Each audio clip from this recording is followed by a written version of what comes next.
Boa noite a todos. É com muita alegria que mais uma vez nós estamos reunidos em nossa casa para mais um trabalho, agradecendo a Jesus sempre a oportunidade, que possamos nos sentir envolvidos nas bênçãos de sua paz, que ao final possamos sair todos aqui bem melhores do que quando aqui chegamos. Queridos irmãos, certa feita, um repórter perguntou ao Chico Xavier se ele poderia contar um fato, algo que lhe trouxesse melhores recordações, algo que havia lhe tocado o seu coração profundamente, algo pessoal. E Chico pediu permissão para contar um caso. Disse o Chico: o caso que eu vou contar é, para mim, muito expressivo, mas parece uma história infantil. Eu estava em Uberaba, esperando o ônibus, porque eu ia ao cartório, e da nossa casa ao cartório dá uns 3 quilômetros. Nós estávamos com o horário marcado e não podia perder o ônibus. Quando o ônibus estava quase parando, veio uma criança correndo de mais ou menos uns 5 anos de idade. E apresentava um estado de penúria, gritando por tio Chico. Então, quando o ônibus parou, o motorista abriu a porta para eu entrar. Eu disse: pode tocar com o ônibus, porque aquela criança vem correndo em minha direção. E eu suponho que ela esteja com alguma necessidade, precisando de alguma coisa. O ônibus seguiu viagem. Evidentemente, eu perdi o horário. Aquela criança se aproximou ofegante, respirando com dificuldade, e eu perguntei: o que está acontecendo, meu filho? Tio Chico, eu queria pedir ao Senhor para o Senhor me dar um beijo. Então eu acho que esse foi um dos melhores acontecimentos da minha vida. Esse fato está registrado, foi publicado no Jornal do Estado de Minas, no ano de 1980. E esse era o Chico. Era e é aos nossos corações um exemplo de naturalidade, de simplicidade, de humildade, de como nós podemos, no nosso dia a dia, nas pequenas coisas do nosso dia a dia, conquistar as virtudes. E o que é virtude? O que eu entendo por virtude? Como é que eu sei que determinado sentimento é uma virtude? Bom, virtude, ela é um atributo, ela é uma elevação, é uma plenitude, é uma retidão, é uma totalidade. Significa dizer que virtude é algo bom, é algo nobre, é algo que vai me fazer bem. E se vai me fazer bem, então eu desejo ter essas virtudes, ou melhor, conquistá-las. Porque nós já aprendemos que a felicidade, ela precisa ser conquistada. Então, como é que se conquista a felicidade? Adquirindo as virtudes. Imaginemos nós, no mundo de provas e expiações, sem o egoísmo. Como Emmanuel deixa muito claro em O Evangelho segundo o Espiritismo, capítulo 11, item 11, ao afirmar que o egoísmo é um monstro, devorador de todas as inteligências, filho do orgulho, causador de todas as misérias do mundo. É a negação da caridade. Agora imaginemos este mundo sem esse monstro devorador. Imaginemos o nosso mundo sem a inveja, sem o orgulho. Seria muito melhor.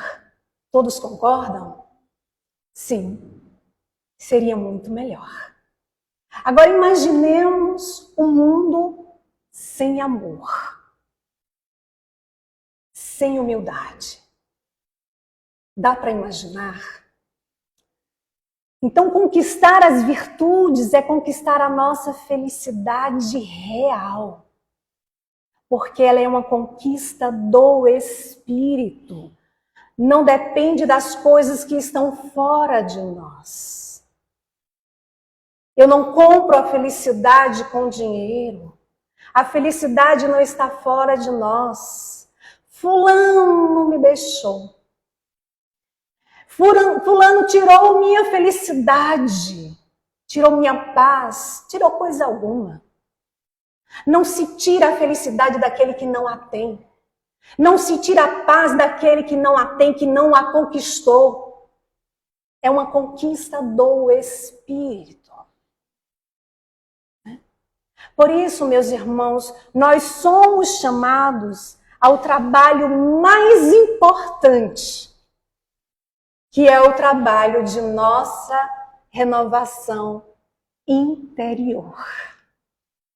No livro Caminho, Verdade e Vida, no capítulo 3, na mensagem intitulada Examina-te, que, aliás, o título dessa mensagem do capítulo 3 do livro Caminho, Verdade e Vida é um verdadeiro puxão de orelha que Emmanuel dá em nós bem forte.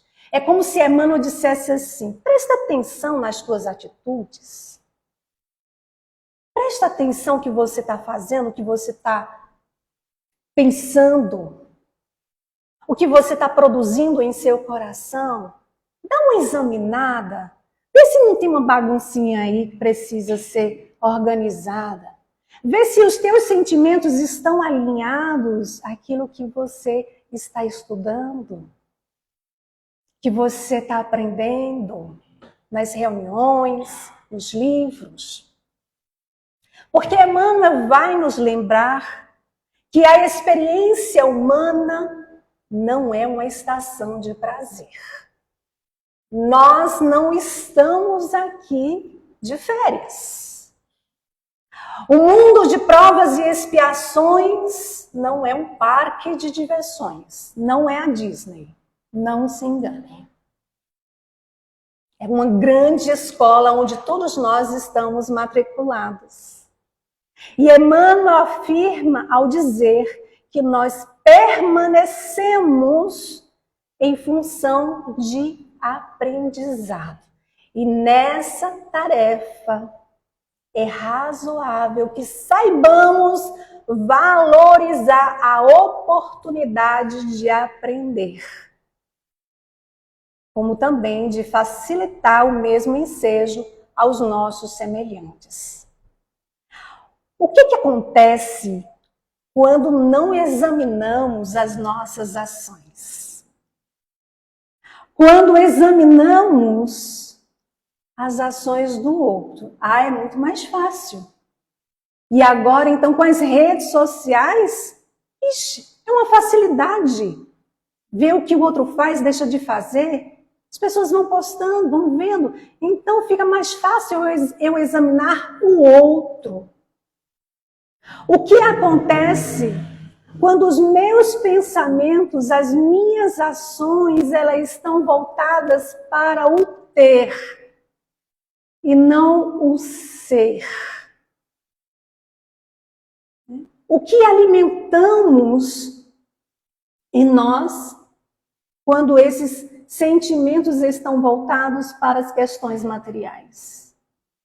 O egoísmo, o orgulho, a vaidade, o ciúme, E aí a gente fica buscando algo para preencher um vazio interior. Só que acontece que quando chega o momento de retornar para o plano espiritual, quando chega o momento da morte física e chega para todo mundo, né? Quando voltamos para lá, arrastamos conosco esse vazio interior, arrastamos conosco esses sentimentos que vamos ali alimentando. E aí sofremos. Poxa vida, acumulei tanto bem, não pude trazer nada. E agora vi que a vida continua. Como afirma André Luiz, na primeira obra da série, O Nosso Lar, a vida não cessa. A vida é fonte eterna. E a morte é um jogo escuro das ilusões. Nós ficamos iludidos.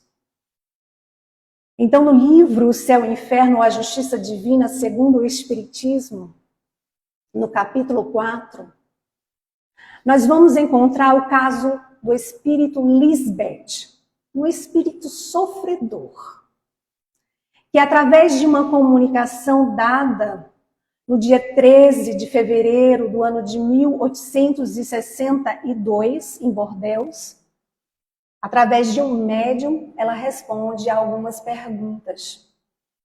E aí ela vai contar que ela nasceu em uma condição financeira muito elevada, que foi muito bela, mas foi muito egoísta. Pensava só nela. E em tudo o que os homens consideram fator, fonte de felicidade. O que é fonte de felicidade para aquele que só pensa nas coisas materiais? Luxo, roupas de marcas, carros luxuosos, posses, poder, títulos, quanto mais tem, mais quer. E fica ali dizendo, inclusive, quando eu quero uma coisa, se preciso for, eu passo por cima de quem estiver na minha frente. Quem já não ouviu isso? Então era o caso desse espírito, que via na sua condição financeira um meio de comprar a felicidade. Vejam só. Questão 614 de O Livro dos Espíritos. Os benfeitores nos lembram que a lei natural é a lei divina e que é a única e verdadeira felicidade dos homens. Por quê? Porque nos indica o que nós devemos fazer ou deixar de fazer. E nós só nos tornamos infelizes quando dessas leis nos afastamos. Passamos a fazer escolhas equivocadas. E aí sofremos. Então, quando nos afastamos dessas leis, a gente fica sempre tentando preencher o vazio que está dentro da gente. Questão 922 de O Livro dos Espíritos. Kardec pergunta, há uma medida de felicidade para todos os homens? E os benfeitores respondem, para a vida material é a posse do necessário. Para a vida moral é a consciência tranquila e a fé no futuro. Para a vida material é a posse do necessário. Então não é ter mais. Então não é acumular bens. É a posse do necessário. Até porque está acumulando bens que não lhe pertencem. Porque tudo pertence a Deus. Morre. Fica tudo aí. E para a vida moral é a consciência tranquila e a fé no futuro. A consciência tranquila de que hoje estou me esforçando para ser melhor do que ontem. Amanhã vou me esforçar mais para ser melhor do que... E assim vai. Hoje eu estou me esforçando para eu ser mais paciente no meu lar, no trabalho, no trânsito. Hoje eu estou me esforçando para tolerar mais aquela pessoa que antes eu não tolerava. Então é um esforço. O que é que Kardec afirma no capítulo 17? Como é que a gente sabe quem é o verdadeiro espírita? É aquele que está no esforço para domar as suas más inclinações. No esforço.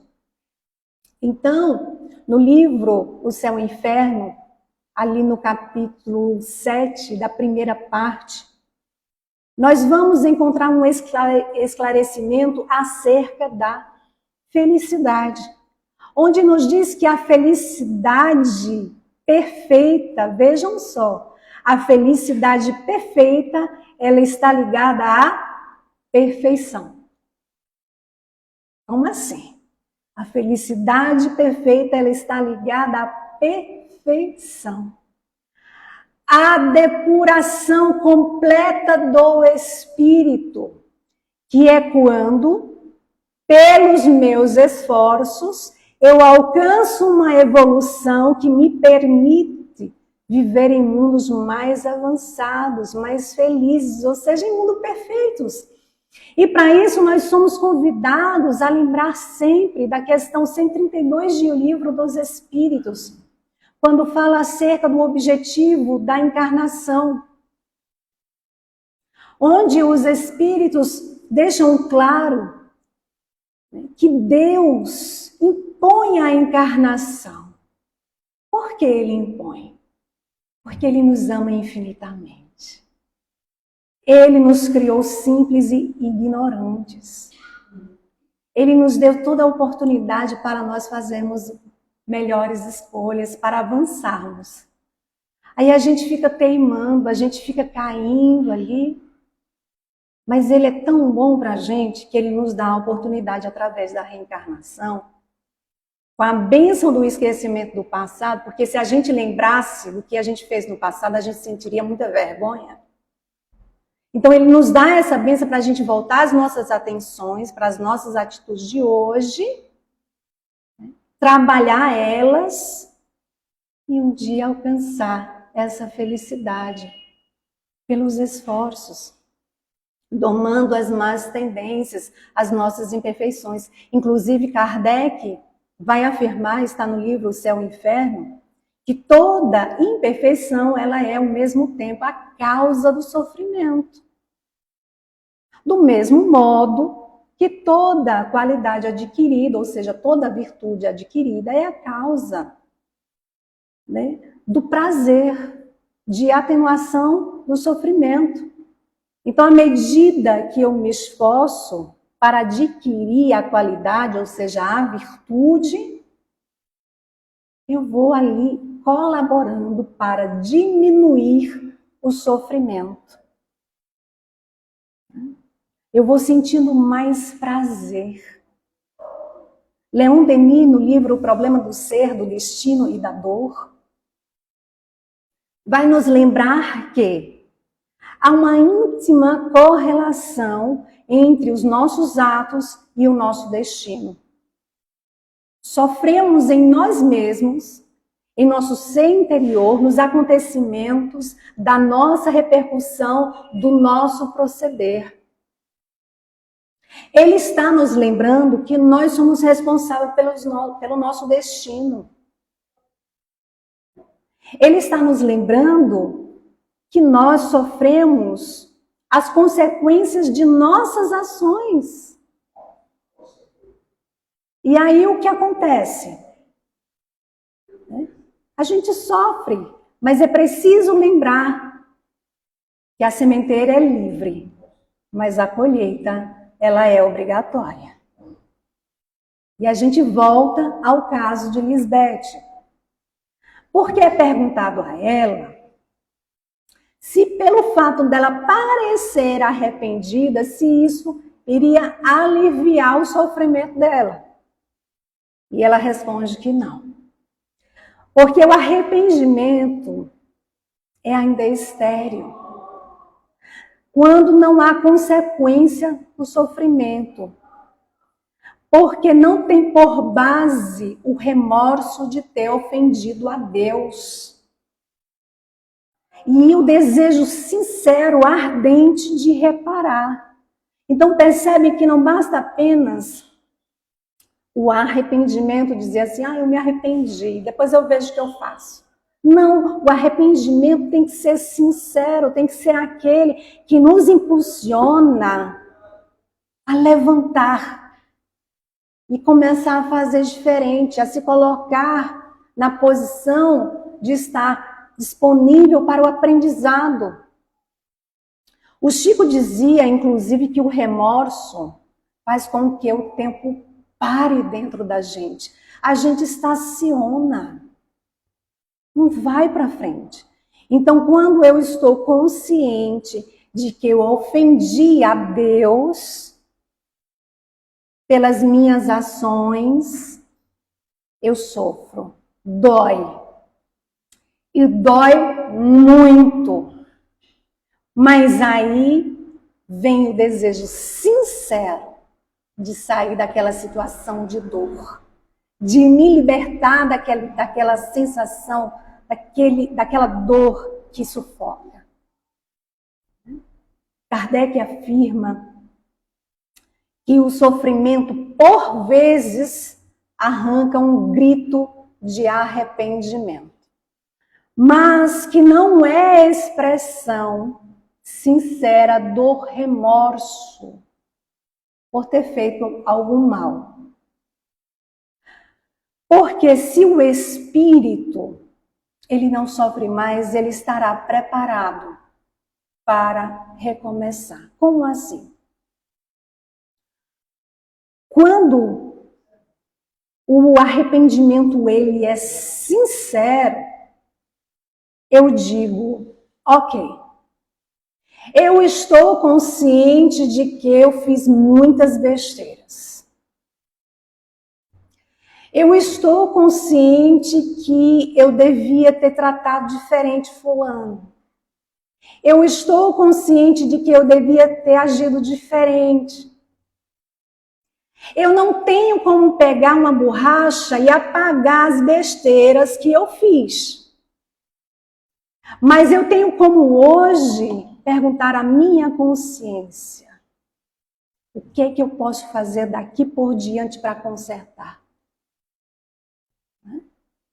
Por isso, Kardec vai dizer assim: eis porque o arrependimento não conduz sempre à libertação imediata do espírito.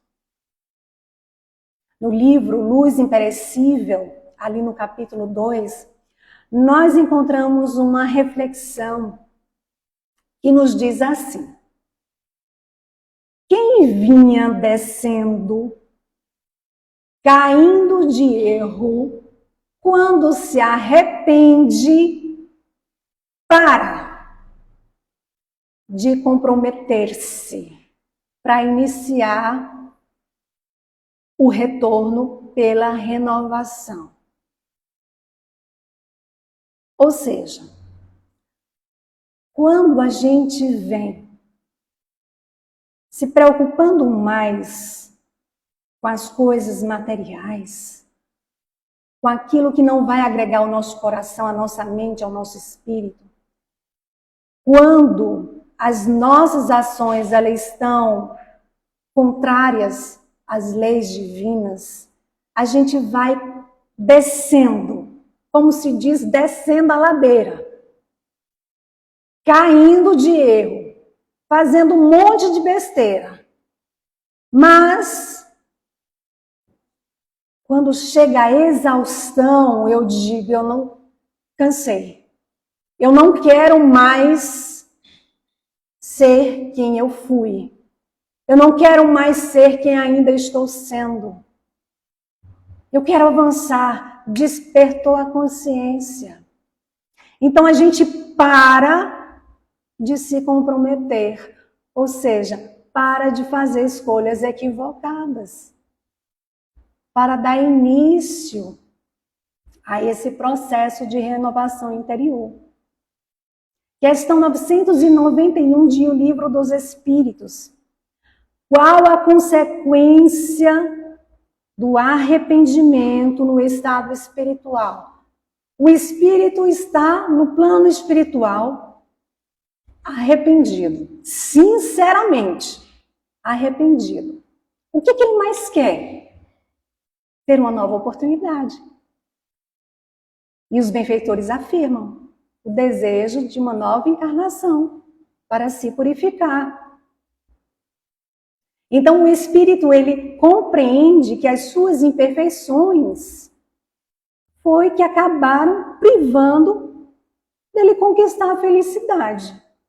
Então ele deseja voltar, né, ardentemente.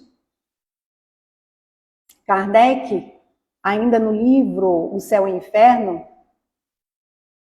também no capítulo 7 da primeira parte, agora no item 16, quando fala acerca do arrependimento, ele nos diz: o arrependimento é o primeiro passo para a nossa melhoria. Mas só ele não basta. É preciso ainda a expiação e a reparação. Ué, então se precisa expiar e reparar, para que se arrepender?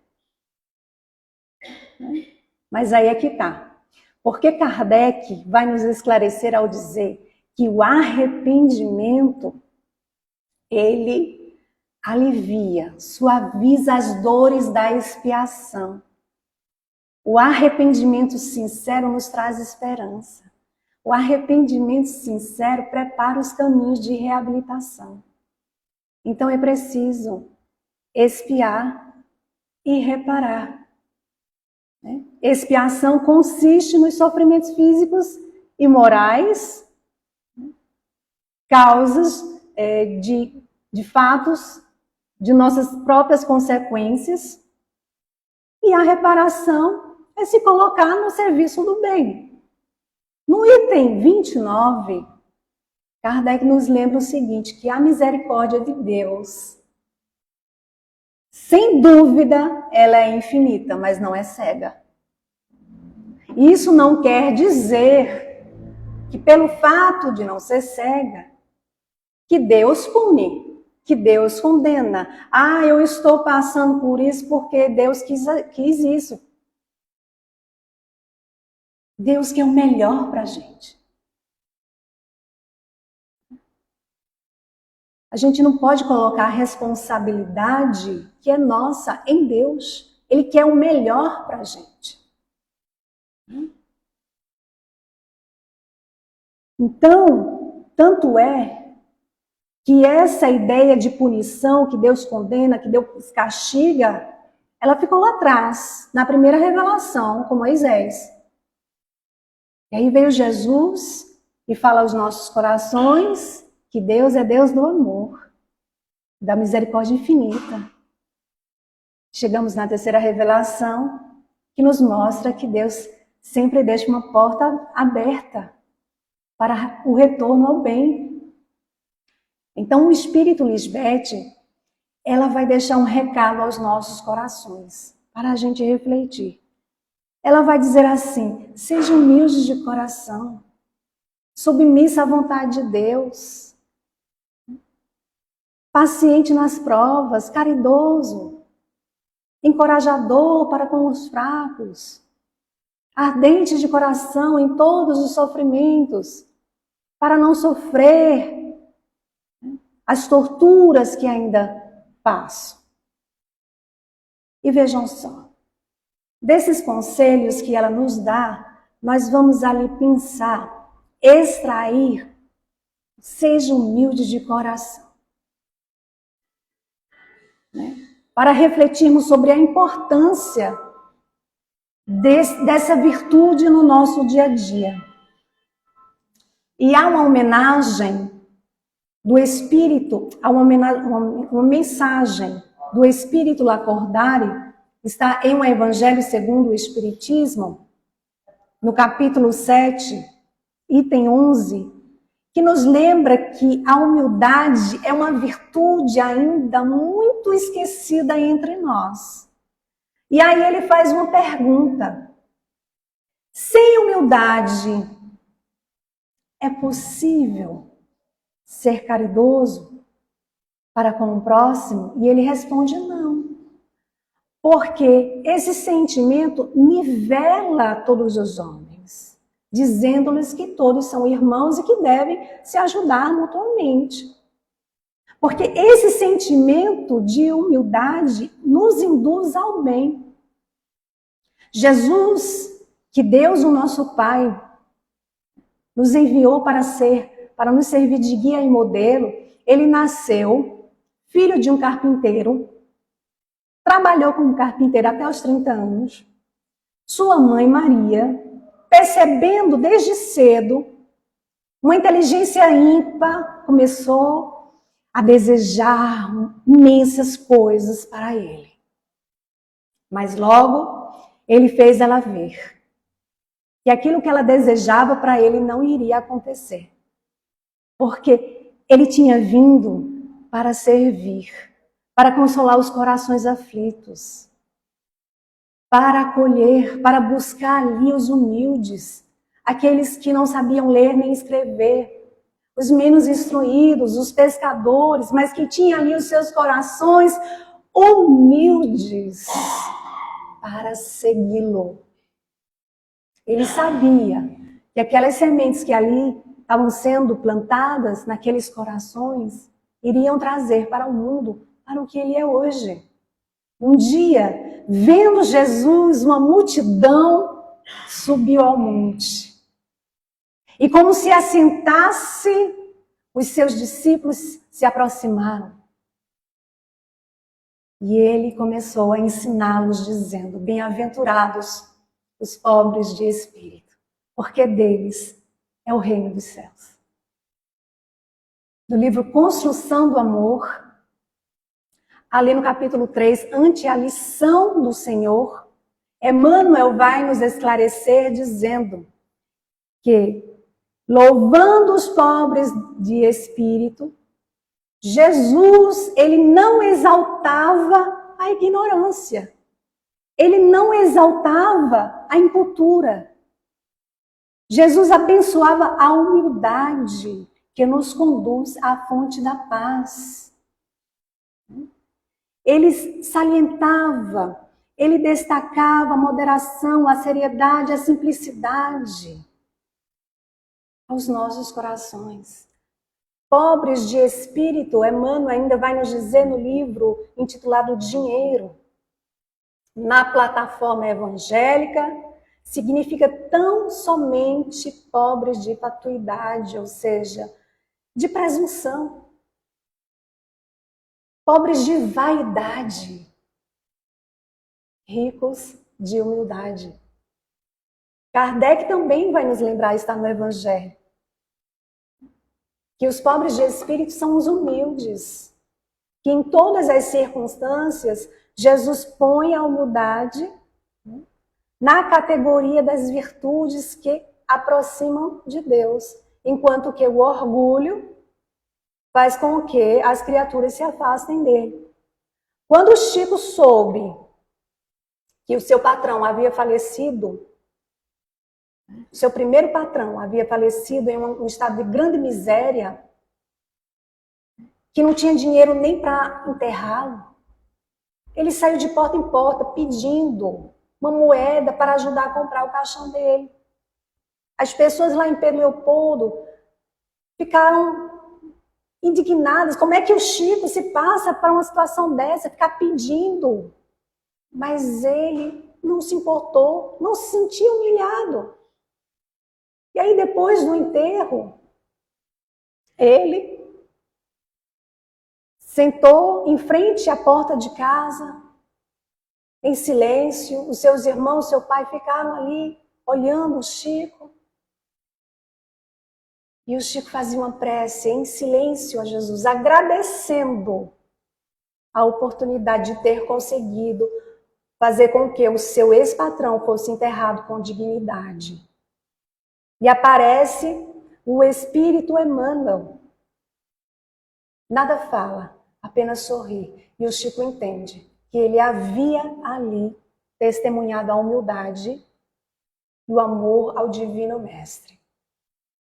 No capítulo 7, Lacordaire ainda nos lembra, apresenta uma mensagem que ela foi ditada no ano de 1863.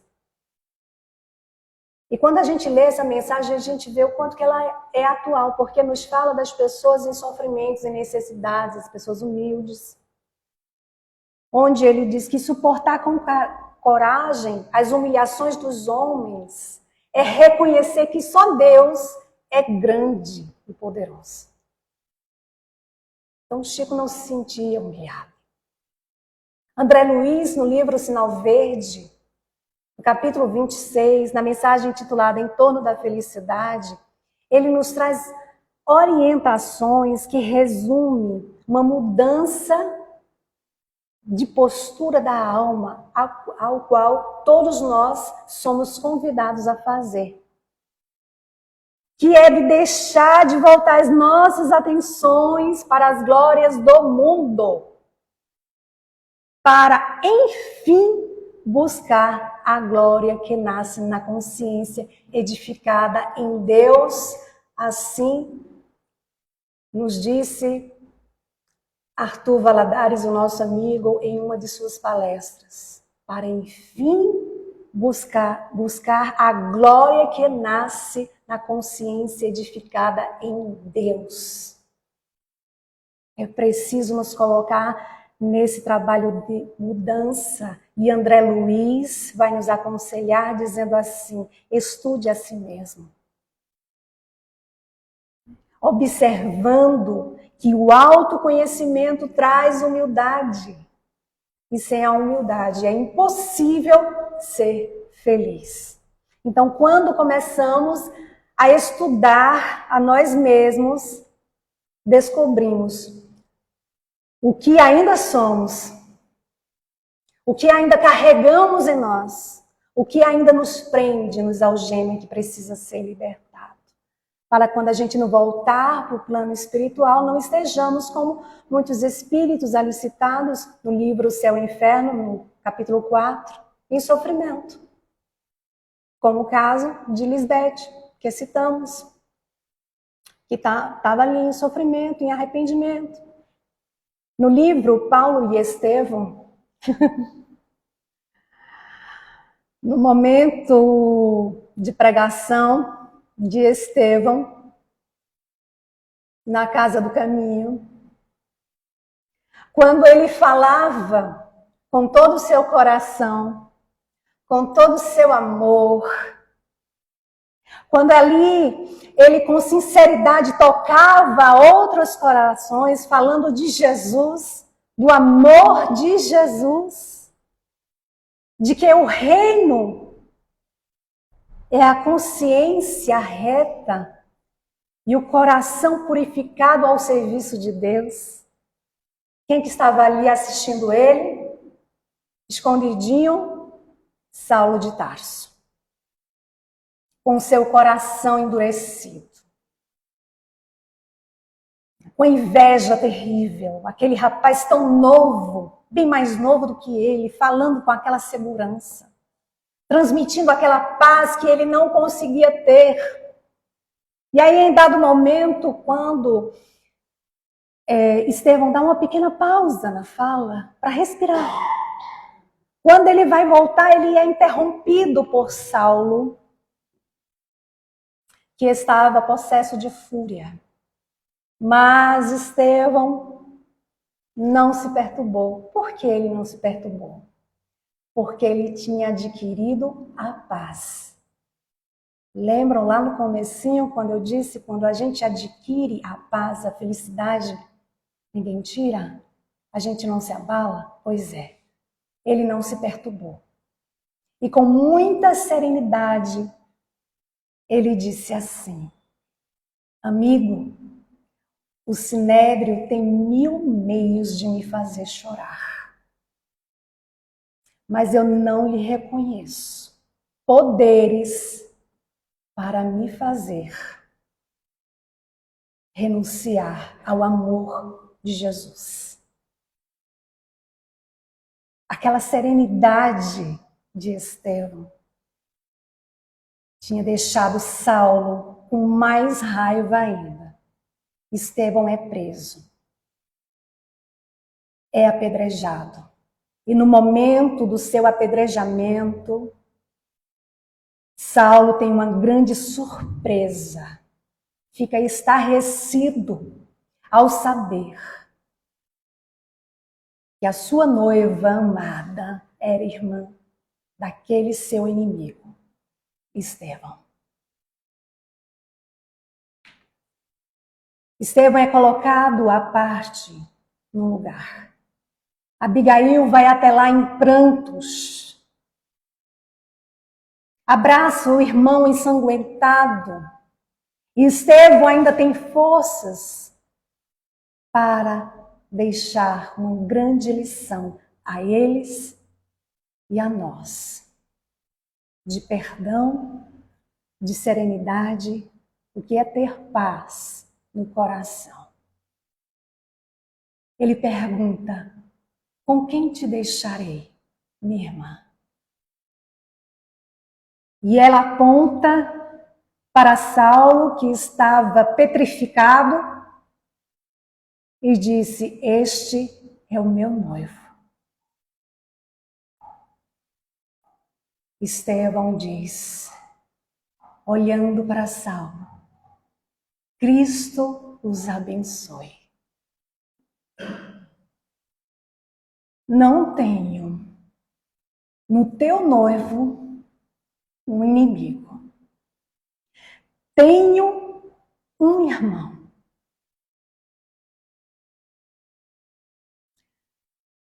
Saulo deve ser bom e generoso. Defendeu Moisés até o fim. Imagina, minha irmã, quando ele conhecer a Jesus, servi-lo-á com o mesmo fervor. Ser para ele uma companheira amorosa e fiel.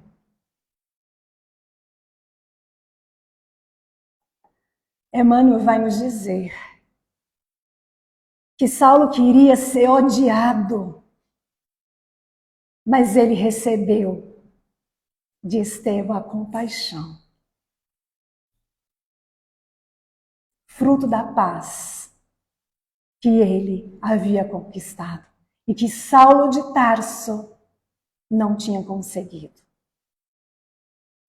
O encontro mais adiante, porque eu não vou contar o que aconteceu depois, de propósito, para vocês lerem até a próxima encarnação.